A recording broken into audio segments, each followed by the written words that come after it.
Hey guys, how's it going? Hope you're doing well. My name is Crown, and today I'm going to read you some very interesting stories that I hope that you're gonna love. And now, without further ado, let's go!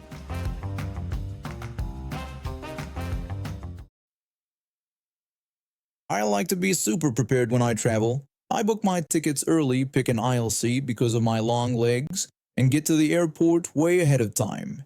You'd probably spot me with a neck pillow, big headphones, and a bag of homemade snacks. But no matter how much I planned, nothing could have prepared me for what went down on flight 2187 from Chicago to San Francisco. I had booked this flight to attend my cousin's wedding. After saving for 6 months and working overtime at the accounting firm where I'm a junior associate, I was looking forward to this mini vacation. I hadn't taken time off in over a year, and this 4-day weekend was supposed to be my reward. The flight was packed, not a single empty seat. I had splurged a bit for an exit row seat to have some extra leg room, since it was a 4-hour flight. I settled in with my book and was just about to put my headphones on when I heard a commotion several rows ahead. A woman with bleach blonde hair piled high on her head and wearing enough jewelry to set off every metal detector in the airport was standing in the aisle, pointing dramatically at her seat.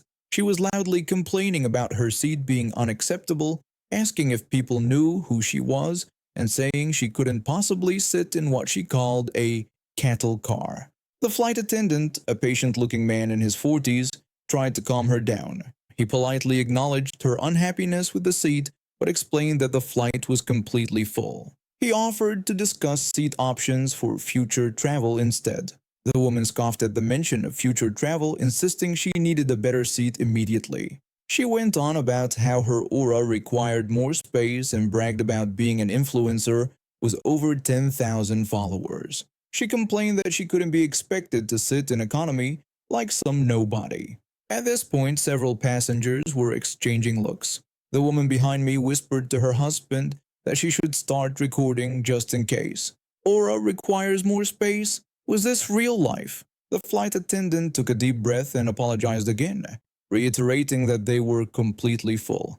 He suggested she take her assigned seat so everyone could board and depart on time.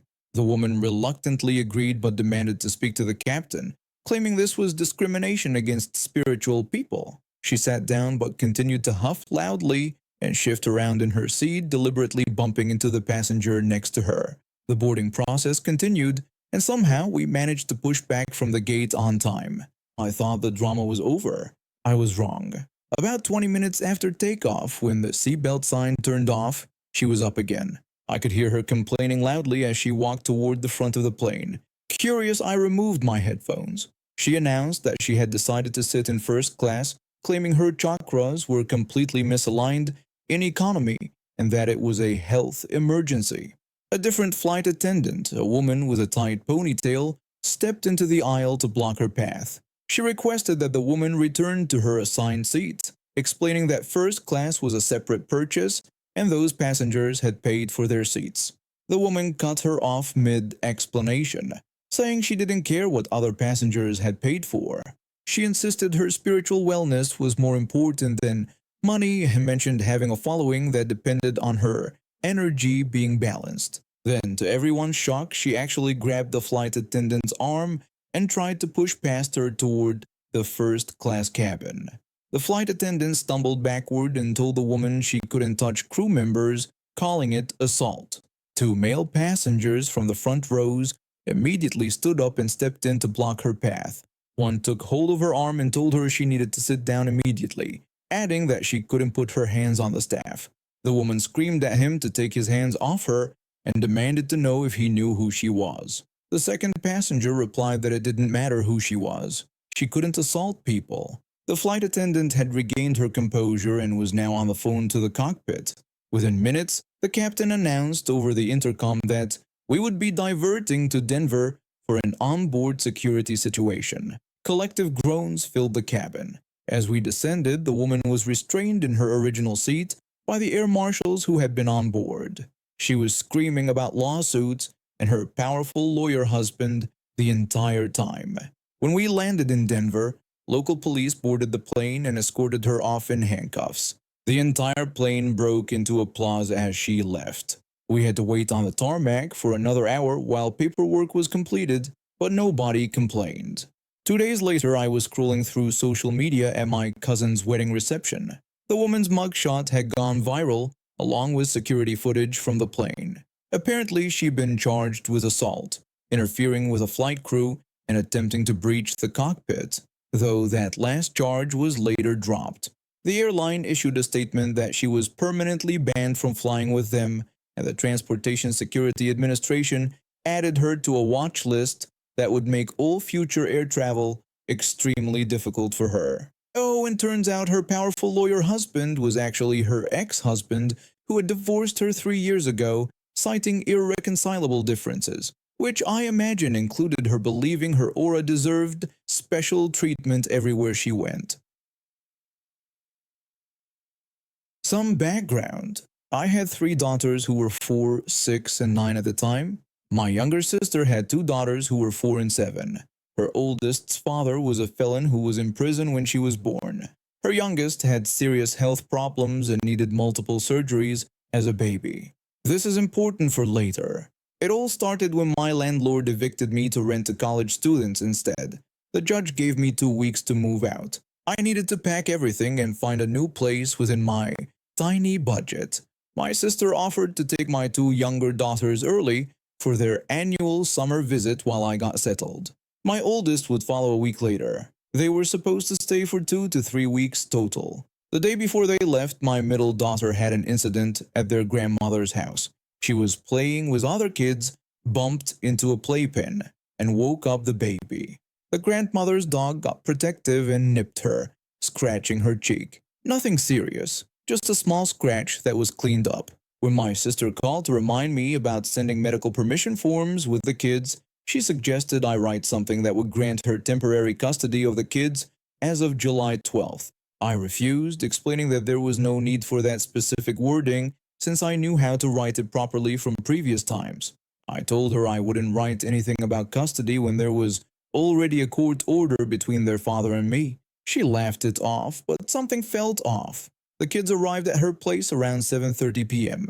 She immediately called about the scratch. She was furious, asking what happened to my daughter's face and suggesting the dog should be put down. I acknowledged I was upset too, but explained that the injury didn't seem severe. She said she would keep an eye on it. The next morning she called saying the scratch looked puffy and red. I advised her to get it checked if she was worried. She took my daughter to urgent care and later reported they found cellulitis. According to her, the doctor claimed my daughter should have had stitches, but said too much time had passed. After that, I could barely talk to my kids. Every time I called, my sister would tell me they were busy playing. Their father couldn't reach them either. Meanwhile, my new apartment kept getting delayed. 1 week turned into 2, then almost a month. I still hadn't seen my kids. One day, I called my sister and she told me the younger girls were in the bathtub unsupervised while she was drinking beer. During our conversation, she admitted something disturbing. She revealed that my youngest daughter was having trouble sleeping, so she had been giving her children's Benadryl to make her sleep. I was outraged and told her not to drug my kids to make them sleep, saying it wasn't okay. She defended herself, claiming she used it on her own kids all the time and insisted there was nothing wrong with it. She was on her 3rd beer by then, slurring her words, while young children were unsupervised upstairs. My oldest daughter was watching the other kids outside.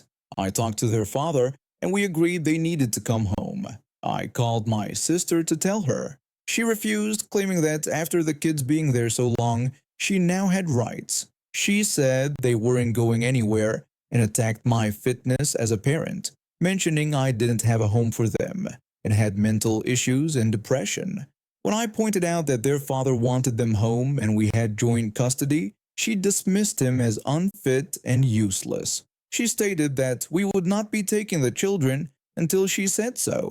I called my mom about it, but she sided with my sister. She repeated my sister's claims that I wasn't a good enough mother and suggested I let the kids stay with my sister.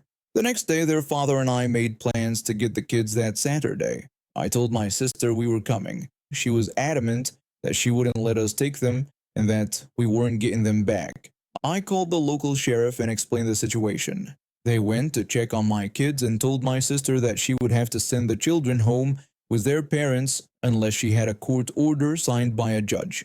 She called me afterward, furious that I had sent the police to her home.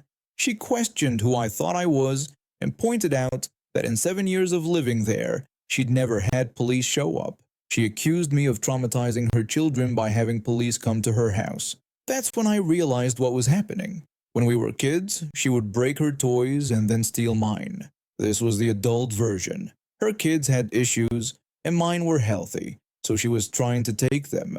On Friday, my mom called while I was at the mall. She told me not to waste everyone's time by going to my sister's tomorrow. When I insisted it wasn't a waste of time to get my kids, she revealed she was standing on the steps of the courthouse with my sister, who had custody papers in her hand for my kids. I panicked and called their father. I was hysterical, telling him they had given away our kids, that my sister had the papers, and the judge had given her our kids. At the courthouse, I got copies of what my sister filed. She claimed I slept in all day and that my daughter takes her own pills. She made a big deal about the dog scratch we neglected. She never even mentioned my oldest daughter in the papers. She'd completely forgotten about her. The judge who granted the emergency hearing left for vacation, so we couldn't get a hearing until the end of the month. My youngest daughter's birthday was coming up, and I called my sister begging to see her. I pleaded with her, explaining it was her birthday, and we had never been apart on her birthday before. My sister coldly responded that she didn't think it was important enough for my daughter to waste 6 hours of her birthday in the car just to see me. She added that if it was that important, I should have prioritized getting a car sooner. During the 3 weeks we waited for court, their father wasn't allowed any contact. I barely got to speak with them once a week. At the first hearing, my sister showed up without the kids, explaining she didn't think it would be a big deal to drag them out of bed so early. The judge was shocked we hadn't seen them in a month and ordered her to bring them next time. Child Protective Services visited our homes and found no reason the kids shouldn't be with us. At the next hearing, the judge returned custody to us. My sister had told the kids they would be back tomorrow, so they came with only the clothes on their backs. At later hearings, my sister could never get a lawyer because she had no case. She finally gave up and withdrew her petition. She tried to contact the kids afterward, claiming she had rights. I told her that the only rights she had were the ones I allowed her, and suggested she look up the law if she didn't believe me. She stopped calling within weeks. Today she has no contact with my kids, and they want none with her. They know exactly what she tried to do. I've been going to Downtown Fitness for almost 3 years now. It's a small gym, family-owned, with reasonable prices and good equipment. I work the night shift at the hospital, so I usually head to the gym around 2 p.m. when it's pretty quiet. That was my routine until about a month ago when she started showing up. The first time I noticed her was on a Tuesday. I was doing my usual workout when this woman walked in wearing what looked like a brand new workout outfit, carrying a tripod and a ring light. Not exactly normal gym equipment, but whatever. I didn't think much of it until I needed to use the squat rack.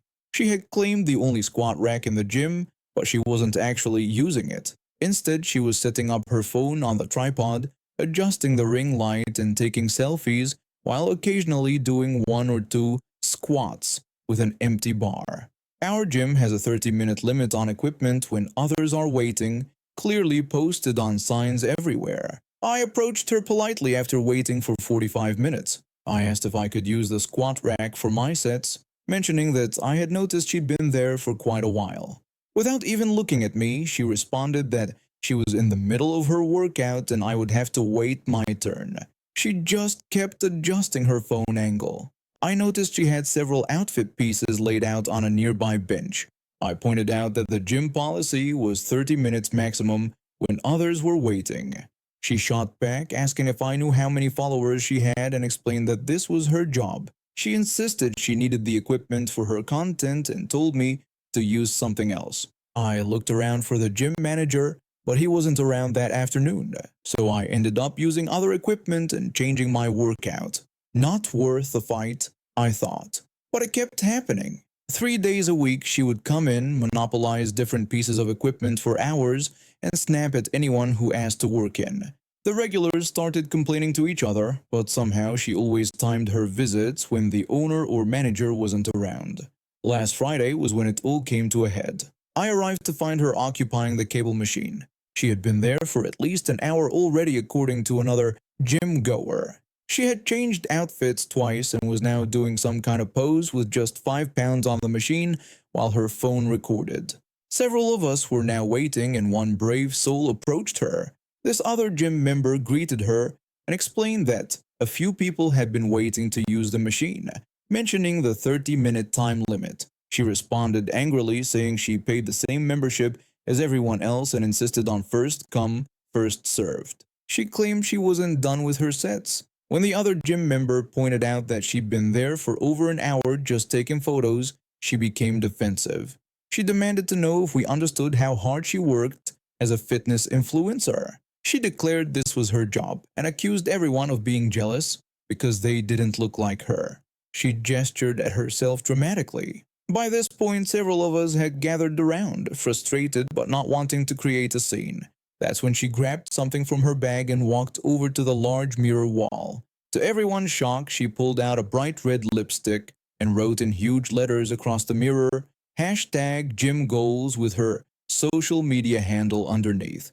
The gym owner walked in at that exact moment. His face went from confusion to rage in about 2 seconds. He demanded to know what she thought she was doing, calling it destruction of property. She responded smugly that she was giving him free advertising and that he should be thanking her. She claimed her followers would be flooding the place. The gym owner told her she needed to clean it off right away and pay for any damage to the mirror. He also mentioned she was violating the equipment time limits. She asked if he was insane and if he knew who she was. She insisted this was a collaboration and that he was getting exposure. The gym owner wasn't having it. He said this was vandalism and told her to clean it now or he would call the police and send her the bill for professional cleaning. She dismissed him completely, saying she would take her business elsewhere and insulting the gym. She started packing up her things, still acting like she was the wronged party. Before she could leave, the gym owner said he would need her information for the cleaning bill. She refused outright, declaring she wouldn't pay for anything and daring him to sue her. She stormed out, leaving her lipstick mess behind. The gym owner apologized to all of us and immediately canceled her membership in the system. But the story doesn't end there. The next day, the gym's social media accounts featured security camera footage of her vandalizing the mirror, along with a post about respecting shared spaces and equipment time limits. They didn't name her, but the video was clear. The post went viral in our local community. Turned out she wasn't even a real influencer. She had maybe 500 followers and was just pretending to be famous. The gym ended up pressing charges for the vandalism and she was fined for property damage. The gym implemented a strict no photography equipment policy and hired more staff to ensure the time limits are enforced. And occasionally when I'm working out, I'll hear someone joke about gym goals when someone's hogging equipment. And now we have reached the end of today's stories. Thank you for watching and see you next time.